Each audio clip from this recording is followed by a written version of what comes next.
नमस्कार साथियों, कैसे हैं आप सभी लोग? आशा है सभी अच्छे होंगे। जैसा कि आप सभी को पता है कि शिक्षक नियमावली जब से आई है तब से इसका विरोध किया जा रहा है। लेकिन यहाँ पे देखिए आज ही का पेपर है ये और आज साफ-साफ जो पेपर में ये दिया गया है कि शिक्षकों को देनी ही होगी परीक्षा, भ्रम में ना रहे। और ये बयान किसी और का नहीं, शिक्षा मंत्री का है, प्रोफ़ेसर चंद्रशेखर यादव का है, जो कि हमारे शिक्षा मंत्री हैं। तो जो भी ऐसे शिक्षक हैं जो इस नियमावली का विरोध कर रहे हैं, ठीक है करिए, लेकिन आप तैयारी शुरू कर दीजिए क्योंकि एग्ज़ाम लिया ही जाएगा। और साफ-साफ कहा भी गया है कि आयोग के थ्रू जो भी शिक्षक अब आएँगे, उनकी वेतन बहुत ज़्यादा बढ़ोतरी के साथ शुरू होगी। तो आप सोच लीजिए कि आपको नियमावली का विरोध करना है, क्या करना है, लेकिन एग्ज़ाम लिया ही जाएगा। तो इस भ्रम में ना रहे कि एग्ज़ाम आप नहीं देंगे। तो एग्ज़ाम होगा, इसके बाद अब सरकारी बहाली होगी। अभी वैसे सरकार की तरफ से ही बहाली होती आ रही है, लेकिन पता नहीं कुछ ऐसे भी मंत्री हैं जो उनके मुँह से ये सुनने में आया है कि अब जो भी बहाली होगी वो सरकारी होगी। तो हम लोग थोड़ी प्राइवेट से आए हैं। तो ठीक है, जिनके पास जितना होता है क्षमता बोलने का या कहने का वो उतना ही बोलते हैं। लेकिन आपको क्या करना है, आपको तैयारी शुरू कर देनी है। अब क्वेश्चन ये आता है कि आप तैयारी कैसे करें? तो कुछ ये भी अभी कुछ हाल ही आजकल वायरल हो रहा है कि क्वेश्चन क्वेश्चन कैसा पूछा जाएगा। तो कुछ लोग 1993 में जो है एग्ज़ाम दिया गया था, 1993 में बीपीएससी के लेवल का ही एग्ज़ाम होता था और उसके थ्रू बहाली होती थी सरकारी शिक्षकों की। तो उस समय जो एग्ज़ाम लिया जाता बहुत ही आसान लिया जाता था। आप अगर देखना चाहते हैं तो मैं अभी दिखा देती हूँ, देख लीजिए आप सैंपल क्वेश्चन का। Just wait. ये देखिए दोस्तों, ये है 1993 में जो एग्ज़ाम हुआ था। ये देखिए, ये पीटी का एग्ज़ाम जो लिया गया था 1993 का है। बीपीएससी के माध्यम से उस समय भी बहाली होती थी सरकारी शिक्षकों की। तो उस समय देखिए पैटर्न थोड़ा बहुत ज़्यादा हाई लेवल का नहीं था। देखिए जैसे भारत के राष्ट्रीय फूल का नाम क्या है, या पानीपत की प्रथम लड़ाई या दूसरी लड़ाई या तृतीय लड़ाई कब हुई थी, देश का सबसे बड़ा बंदरगाह। तो इस लेवल का आपका क्वेश्चन, ये भ्रम में बिल्कुल भी ना रहे कि इस लेवल का आपका क्वेश्चन होगा, बिल्कुल भी नहीं होगा। क्योंकि कंपटीशन बढ़ता गया है तो कंपटीशन के हिसाब से ही आपका एग्ज़ाम लिया जाएगा, ठीक है। आपका कहीं ना कहीं जो एग्ज़ाम होने वाला है बहुत ही टफ़ नहीं कह सकते, लेकिन मीडियम लेवल का तो रहेगा क्योंकि आप भी सरकारी शिक्षक बनने जा रहे हैं। तो उसके जैसे सीटेट में एग्ज़ाम होता है, सीटेट का एग्ज़ाम पैटर्न जो भी होता है उसी के आधार पे होगा। आपका ना ज़्यादा टफ़ होगा और ना ज़्यादा मीडियम होगा। अगर सिलेबस की बात करें तो आपका सिलेबस देखिए मई में शायद आ सकता है। देखिए मई के स्टार्टिंग में या मई के लास्ट में आ सकता है आपका सिलेबस। और नोटिफिकेशन भी बहुत जल्द जारी होगा क्योंकि साफ साफ कहा गया है कि आपका एग्ज़ाम जल्द ही लिया जाएगा और जल्द ही प्रक्रिया को पूर्ण किया जाएगा, ठीक है। तो आप लोग एग्ज़ाम के लिए तैयारी शुरू कर दीजिए। मेरे ख्याल से जो भी सब्जेक्ट बनेंगे तो मैं अपनी तरफ से बता रही हूँ, हालांकि ये मतलब क्या कहते हैं जो भी आपका एग्ज़ाम होगा सिलेबस का, तो उसके आधार पे मैं अपना थोड़ा सा एक्सपीरियंस बता रही हूँ कि किस हिसाब से होगा। क्योंकि देखिए आप शिक्षक बनना है तो सीडीपी आपकी रहेगी ही। जैसे देखिए दूसरी जगह जो एग्ज़ाम होते हैं बीपीएससी के आधार पे नहीं होते। जैसे सुपर टेट होता है एक, यूपी की बात करें सुपर टेट होता है, तो वहाँ का सिलेबस थोड़ा बहुत मैच कर सकता है। क्योंकि आपका देखिए ना ज़्यादा हाई होगा ना मीडियम होगा, आपका मीडियम टाइप होगा सिलेबस। तो ज़्यादा घबराने की बात नहीं है। थोड़ा सा सिलेबस भी हम दिखा देते हैं सुपर टेट का। देखिए सुपर टेट की बात करें तो जो यूपी में भी होता है सुपर टेट होता है, आपको पता ही होगा। तो वहाँ पे जो सुपर टेट होता है तो उसमें हिंदी आपका कंपलसरी रहता है, ठीक है। यहाँ 150 मार्क के एग्ज़ाम लिए जाते हैं। लेकिन हम लोगों का जो बिहार का है तो वो क्या करेगा, बीपीएससी के आधार पे, यानी कि जो बिहार आयोग है, बिहार संघ आयोग, तो उसके अकॉर्डिंग लिया जाएगा। तो ये कहीं ना कहीं थोड़ा बहुत मैच करेगा, ज़्यादा मैच नहीं करेगा। हमारे ख्याल से जो एचएम का एग्ज़ाम हुआ था, हेड मास्टर का जो एग्ज़ाम हुआ था बीपीएससी के आधार पे, पे, तो वहाँ क्वेश्चन आए थे 100 मार्क के, और निगेटिव मार्किंग आपकी बिल्कुल नहीं रहेगी, इसके लिए आप लोग निश्चिंत रहे, ठीक है। निगेटिव मार्किंग नहीं रहेगी, और जहाँ तक संभव हो ये 100 मार्क का ही एग्ज़ाम क्वेश्चन पूछा जाएगा, ठीक है। तो उसमें आप कोई भी एग्ज़ाम दे तो उसमें आपका हिंदी रहता ही है। तो जिन चीज़ों को आप जानते हैं, जो चीज़ें आपको पता है कि ये चीज़ें रहेंगी, तो उन चीज़ों को पढ़ना आप शुरू कर दीजिए, ठीक है। आपका ये श्योरिटी है कि आपका हिंदी रहेगा, और हिंदी में ये क्या सब रहता है पढ़ना आपको ये पता ही होगा। तो कहीं ना कहीं यही चीज़ें पढ़नी होती हैं। हम चाहे कोई भी एग्ज़ाम देते हैं तो हिंदी की अगर बात होती है तो ये चीज़ें हमें पढ़ने को मिलती हैं, जैसे अपठित गद्यांश या पद्यांश हो गए, हिंदी साहित्य, कवि, लेखक एवं उनकी रचनाएँ देख लीजिएगा आप लोग, वाक्य के भेद, संज्ञा, सर्वनाम, वर्ण, विचार, विशेषण, लिंग, वचन, प्रत्यय, उपसर्ग वगैरह जो भी हम लोग पढ़ते आ रहे हैं अभी तक हिंदी में, जैसे सीटेट के लिए आप लोगों ने पढ़ा है ना हिंदी, तो जो भी चीज़ें पढ़ी हैं आपने सीटेट के लिए, और हिंदी में जो सब्जेक्ट पढ़े हैं, जिन टॉपिक्स को आपने कवर किया है उनको फिर से कवर करना शुरू कर दीजिए। वही चीज़ें रहेंगी आपका। अगर हिंदी तो श्योर है कि आपका हिंदी सब्जेक्ट रहेगा आपका बीपीएससी में, ठीक है। दूसरे सब्जेक्ट की बात करें तो इंग्लिश भी इसमें रहेगा, ये भी श्योरिटी है कि इंग्लिश आपका इसमें रहेगा, ठीक है। अब ये नहीं कि आपका इंग्लिश इसमें नहीं पूछा जाएगा, इंग्लिश सब्जेक्ट आपका बीपीएससी पैटर्न जो लेगी तो उसमें कहीं ना कहीं ये इंग्लिश रहेगा, तो उसमें भी घबराने वाली बात नहीं है। सीटेट में क्या होता है, 2 सब्जेक्ट ऑप्शन रहता है, जो लैंग्वेज का जो ऑप्शन रहता है, एक संस्कृत और एक इंग्लिश रहता है। तो जिन लोगों का इंग्लिश सही है या अगर ना भी सही हो तो ठीक है, ज़्यादा घबराने की बात नहीं है, आप स्टार्ट कर दीजिए पढ़ाई। कुछ भी इसमें ज़्यादा पढ़ने की बात नहीं है। जैसे हिंदी में आप गद्यांश पढ़ते हैं, पद्यांश पढ़ते हैं, तो वैसे ही इसमें भी कॉम्प्रिहेंशन आपको पढ़ना पड़ेगा, ठीक है। ठीक है, कॉम्प्रिहेंशन आपको पढ़ना ही पड़ेगा इंग्लिश की तैयारी। अब सेंटेंस हम sentence, articles, gender, pronoun, verb, ये सब आपने सुना ही होगा। ये सब कहीं ना कहीं बहुत लोगों को आता होगा, जिन लोगों को नहीं आता है, ठीक है। हम प्लेलिस्ट में बहुत सारी चीज़ें इंग्लिश में कवर करा दी हैं जब केवीएस का क्लास हो रहा था, ठीक है। तो आप प्लेलिस्ट में जाइए, केवीएस इंग्लिश करके प्लेलिस्ट बना होगा आपका, वहीं से तैयारी हो जाएगी। अदरवाइज हम स्टार्ट करने जा रहे हैं, कल से ही इंग्लिश क्लासेज स्टार्ट हो रही हैं, खासकर बीपीएससी के लिए, ठीक है। बीपीएससी में पूछा जाएगा, आप इतना श्योर रहिए कि आपका इंग्लिश से भी पूछा जाएगा। अब ये नहीं है कि कितना मार्क्स का पूछा जाएगा, मई तक इंतज़ार कीजिए, जैसे ही नोटिफिकेशन, जैसे सिलेबस आता है मैं तुरंत आप लोगों को बता दूँगी। तो किसी भी जानकारी के लिए आप लोग ज़रूर जुड़े हमारे यूट्यूब चैनल से। अब संस्कृत की बात करें तो देखिए, ये सुपर टेट में रहता है संस्कृत आपका, ठीक है। और संस्कृत में जो भी आपने सीटेट में पढ़ा है वही चीज़ें रहती हैं। अगर आपका हिंदी स्ट्रॉन्ग है तो आपका संस्कृत भी स्ट्रॉन्ग हो जाएगा, इसमें भी डरने की बात नहीं है, क्योंकि आपका व्याकरण ही रहता है और कुछ ज़्यादा खास नहीं रहता है संस्कृत में।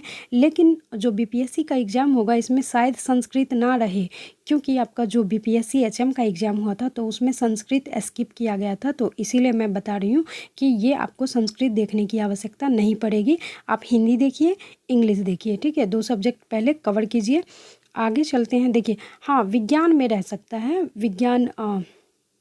विज्ञान में जैसे आपको सारा चैप्टर पढ़ना ज़रूरी नहीं है। जो चीज़ें जो बहुत ज़्यादा महत्वपूर्ण है, जैसे ये सभी तो महत्वपूर्ण है, लेकिन आपको एसएसटी जो सब्जेक्ट होता है, एसएसटी के लिए आप क्या कीजिए, लूसेंट का एक बुक आता है सामान्य ज्ञान करके, तो वो बुक ले लीजिए। उसमें आपका क्या होगा, जितने भी सब्जेक्ट है आपके एसएसटी के, वो सारे के सारे एक ही बुक से आपका कवर हो जाएगा। तो मैं आपको बताना चाहूँगी कि लूसेंट का जो बुक आता है वो आप ले लीजिए, और एसएसटी का सारा जितना भी कुछ होता है उसमें बहुत ही बारीकी से बताया जाता है। जो भी महत्वपूर्ण टॉपिक्स रहते हैं उन्हीं चीज़ों को अंडरलाइन किया जाता है, तो वो कहीं ना कहीं आपके एग्ज़ाम के लिए बहुत बेहतरीन तरीके से तैयारी करने के लिए वो बुक बेस्ट है आपके लिए। तो आप ले लीजिए, वहाँ से आपका विज्ञान भी कवर हो जाएगा, साइंस जो कहते हैं, और जियोग्राफी, पॉलिटी, कॉन्स्टिट्यूशन, ये जितने भी चीज़ें हैं, 5-6 चीज़ें हैं उसमें सब्जेक्ट हैं, तो वो सभी आपका वहीं से कवर हो जाएगा। आप लूसेंट बुक ले लीजिए, वहाँ से आपका कवर हो जाएगा एसएसटी, ठीक है। वहीं बात करें गणित की, तो गणित से भी क्वेश्चन आएंगे और गणित से भी उतना हार्ड नहीं रहेगा। जैसे आप सीटेट का एग्ज़ाम देते हो वैसे, जैसे सीटेट जिसमें सीटेट में जो भी चीज़ें गणित में पढ़ते हैं वही चीज़ें हैं और कुछ नहीं है। चाहे आप सुपर टेट की तैयारी कीजिए, देखिए ये सुपर टेट का ही है, देखिए स्थानीय मान हम लोग जो पढ़ते हैं, गणित संक्रियाएँ आदि हैं, है ना। एक सेकेंड। तो सीटेट में जो भी आपने पढ़ा है वही चीज़ें पर्याप्त हैं, आपको ज़्यादा दिक्कतें नहीं होंगी। फिर है देखिए पर्यावरण एवं सामाजिक विज्ञान, पर्यावरण एवं सामाजिक अध्ययन। तो भैया लूसेंट अगर पढ़ लीजिएगा ना, तो लूसेंट जैसे ही पढ़े तो ये आपका कवर हो ही जाएगा, आपको अलग से पढ़ने की आवश्यकता नहीं पड़ेगी, ठीक है। लूसेंट इसीलिए मैं बता रही हूँ कि लूसेंट बेस्ट बुक है आपका। एसएसटी के साथ साथ एसएसटी तो आती ही है, आपको ये पर्यावरण एवं सामाजिक अध्ययन पढ़ने को मिलेगा। साथ ही आपका जियो भी कंप्लीट होगा, पॉलिटी भी कंप्लीट होगी वहीं से, और कंप्यूटर भी पूछा जाएगा आपसे। तो कंप्यूटर भी उसमें बुक में रहता है, 5-6 चीज़ें रहती हैं सब्जेक्ट के साथ, तो वो चीज़ें आप कवर कर लीजिएगा, ज़्यादा नहीं होता है। 365 या कुछ मतलब हाँ 360 के आसपास का पेज रहता है, तो अभी से कवर कर लीजिए, कम से कम अभी से शुरू कर दीजिएगा, क्योंकि एक सब्जेक्ट आपको पढ़ना नहीं है, बहुत सारे सब्जेक्ट हैं। क्योंकि अगर आप एग्ज़ाम दे के आइएगा तो वही कहा भी गया है कि आपको मतलब जो वेतन है, सरकारी वेतन, जैसे हम लोगों का स्टार्ट हुआ है कितना से 20 से स्टार्ट हुआ है, 20K के आसपास से स्टार्ट हुआ है। तो आप जैसे ही आयोग से एग्ज़ाम दे के आएंगे तो आपका 40K से स्टार्ट ही होगा आपका। तो सोच सकते हैं हम लोगों से सीधे दुगना, है ना। तो मेहनत करिए, फल मिलेगा कहीं ना कहीं। और यहाँ पे सीडीपी की बात करें तो सीडीपी आपका जो 30 नंबर का होता है, तो 30 नंबर का आपका सीडीपी रहेगा। जो भी आपने सीटेट में पढ़ा है उन्हीं चीज़ों को रिकवर करना शुरू कर दीजिए, रिवीजन करिए, ज़्यादा से ज़्यादा रिवीजन करिए, आपका आसानी से कवर हो जाएगा, ठीक है। देखिए बाल मनोविज्ञान, यहाँ भी जो सुपर टेट एग्ज़ाम होता है उसमें क्या होता है, 30 नंबर का आपका सीडीपी रहता है। यहाँ भी शिक्षण कौशल और बाल मनोविज्ञान और जीवन कौशल से संबंधित रहता है, ठीक है। यहाँ पे देखिए एक चीज़ ऐड कर लीजिएगा, अभी से बीपीएससी किसी भी बीपीएससी का एग्ज़ाम होता है, बीपीएससी का एग्ज़ाम चाहे कोई भी हो, चाहे वो सरकारी टीचर के लिए हो, एचएम के लिए हो, या फिर अन्य विभाग के लिए अगर लिया जाता है, तो फिर उसमें क्या एक आप देखेंगे समसामयिक घटनाएं पूछी ही जाती हैं। तो आपको क्या करना है, समसामयिक घटनाओं के लिए आपका जो जैसे बिहार बीपीएससी के आधार पे लेगा एग्ज़ाम, तो आपका बिहार में सबसे ज़्यादा जो फेमस न्यूज़पेपर है उसको पढ़ना आज से शुरू कर दीजिए, ठीक है। आज से नहीं, कल से शुरू कर दीजिए पढ़ना, ठीक है। और उन जो भी चीज़ें जैसे किसी भी प्रकार की योजनाएं आई हैं या किसी भी प्रकार का सम्मेलन हुआ है या कुछ भी हुआ है, तो उसको क्या कीजिएगा, आप लोग नोट करना शुरू कर दीजिए। क्योंकि करंट अफेयर्स हर दिन बदलते रहता है, करंट अफेयर्स का था नहीं होता है, ठीक है। तो करंट अफेयर्स को पढ़ने के लिए सबसे बेस्ट तरीका आपका यही है कि आप या तो न्यूज़पेपर पढ़ें, रेगुलर न्यूज़पेपर पढ़ें, और उसमें जो भी चीज़ें हैं, महत्वपूर्ण टॉपिक्स हैं, उसको आप किसी पेज पे लिख लीजिए, ठीक है। क्योंकि आपको रिटन एग्ज़ाम ही देना है। रिटन एग्ज़ाम मतलब ऑप्शनल एग्ज़ाम जो होता है, जैसे सीटेट में हम लोग देते हैं ना, वैसे ही, ठीक है। सीटेट या किसी भी प्रकार का, तो वो अब ये है कि ये ऑफलाइन होगा कि ऑनलाइन होगा, तो ये हम अभी नहीं कह सकते कि नोटिफिकेशन जैसे, लेकिन ज़्यादातर आप लोग दिमाग में ये रखिए कि ऑफलाइन ही एग्ज़ाम होगा, ठीक है, ऑफलाइन होगा, इतना दिमाग में रखिए। और ज़्यादा भयभीत होने की ज़रूरत नहीं है, आंदोलन करिए लेकिन तैयारी भी करिए। अब क्या पता कि आपको आपके साथी आंदोलन में लगा दिए हों और वो चुपके से तैयारी करना शुरू कर दिए हों। तो किसी पे भी विश्वास, ब्लाइंड विश्वास ना कीजिए, ठीक है।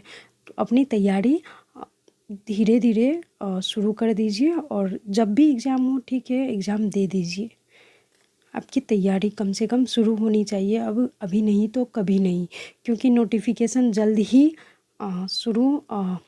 ये शायद मई में आ सकता है आपका नोटिफिकेशन, तो उसके लिए तैयार रखिए। और ये हाँ, इसमें समसामयिक घटनाएं आपका न्यूज़पेपर से कवर हो जाएगा, या तो आप टीवी देखिए, टीवी देखने का मतलब टीवी में न्यूज़ देखिए जो आपका बिहार से रिलेटेड है। और हाँ, बिहार की अन्य जो जानकारियाँ हैं, जैसे राष्ट्रीय पक्षी, फूल वगैरह और जो समसामयिक घटनाएँ अभी हाल में हुई हैं, उन चीज़ों का कम से कम वो देखते रहिए। तो वहाँ से आपका सामान्य घटना और समसामयिक घटनाएँ कवर हो जाएँगी और बिहार से रिलेटेड जो भी चीज़ें जैसे भौगोलिक जानकारी या ऐतिहासिक जानकारी, उन चीज़ों को भी आप ध्यान में रखिएगा। तो वो एक बिहार सामान्य जानकारी की बुक रख लीजिए आप, वहाँ से भी आपका कवर हो जाएगा 7-8 नंबर। क्योंकि बिहार बीपीएससी लेता है तो इसमें बिहार से रिलेटेड क्वेश्चन आएंगे ही आएंगे, चाहे आपका करंट अफेयर्स आए या फिर बिहार से संबंधित भौगोलिक चीज़ें आए, ठीक है। तो क्वेश्चन वहाँ से आएगा आपका, इतना दिमाग में रखिए, ठीक है।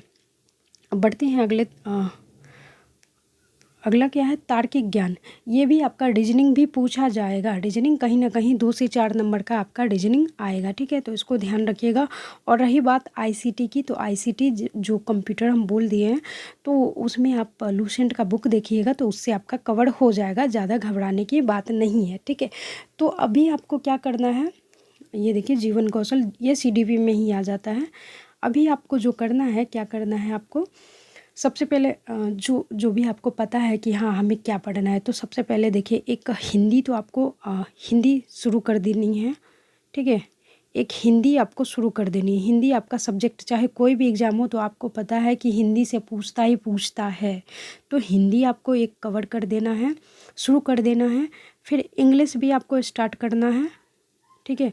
और सीडीपी भी स्टार्ट कर दीजिए, क्योंकि देखिए टीचिंग से रिलेटेड जो भी एग्ज़ाम होता है तो इसमें सीडीपी का आना अनिवार्य होता है। ये 3 चीज़ें स्टार्ट कर दीजिए आप। और साथ ही साथ एक लूसेंट बुक ले लीजिए, ठीक है। लूसेंट बुक ले लीजिए। इतना चीज़ें, ये जो सारी चीज़ें हैं ना, इन चीज़ों को कवर कर लीजिए पहले, और फिर नोटिफिकेशन आएगा तो तैयारी आपकी 50% रहेगी, है ना। 50% तो आपकी तैयारी वैसे ही रहेगी। 1 सेकेंड कहाँ चला, ठीक है। तो 50% आपकी तैयारी रहेगी और बाकी रहेगी 50%। तो फिर जैसे ही नोटिफिकेशन आए आप मौके पे चौका लगा दीजिएगा, ठीक है, ठीक है। विरोध करिए, कोई दिक्कत नहीं है, विरोध करिए।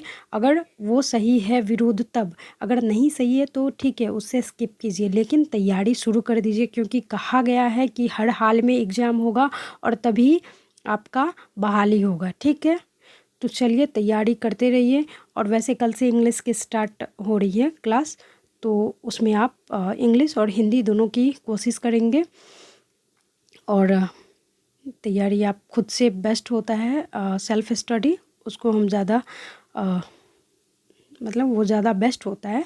सेल्फ स्टडी आपका सबसे ज़्यादा बेस्ट होता है। किसी ऑनलाइन क्लासेज या ऑफलाइन क्लासेज ज़्यादा प्रभावी होती है, लेकिन ऑनलाइन क्लासेज की बात करें तो वो आपका रिवीजन के लिए ही बेस्ट होता है।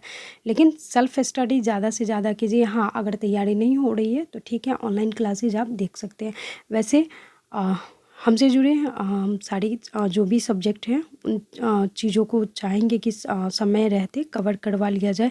वैसे कवर करना मुश्किल होगा, क्योंकि ये एग्ज़ाम हो सकता है बहुत जल्द हो, क्योंकि जिस बहाव में या जिस रेस में शिक्षा मंत्री का बयान आए दिन आता है, तो हो सकता है कि वो जल्दी एग्ज़ाम ले। वैसे बिहार है तो बिहार में कुछ भी हो सकता है। पल में कहते हैं ना, पल में 16 पल में मासा, तो इनका ये है, पल में कुछ बयान देते हैं और पल में फिर मुकर जाते हैं। तो लेकिन फिर भी ठीक है, वो कुछ भी बोले हमको नहीं मतलब है। आपको क्या करना है, आपको तैयारी शुरू कर देनी है। चाहे एग्ज़ाम ले तो ठीक है, आपका ही भला है। अगर ना ले तो ठीक है, आपका ज्ञान बढ़ेगा ही बढ़ेगा, लेकिन एग्ज़ाम होगा हर हाल में, इतनी श्योरिटी है, ठीक है। चलिए मिलते हैं अगले वीडियो में। अगर ज़्यादा बोरिंग हुआ हो तो उसके लिए माफ़ी मांगेंगे, और मिलते हैं अगले वीडियो में। तब तक के लिए धन्यवाद, नमस्कार, स्वस्थ रहिए, मस्त रहिए। जय हिंद, जय भारत।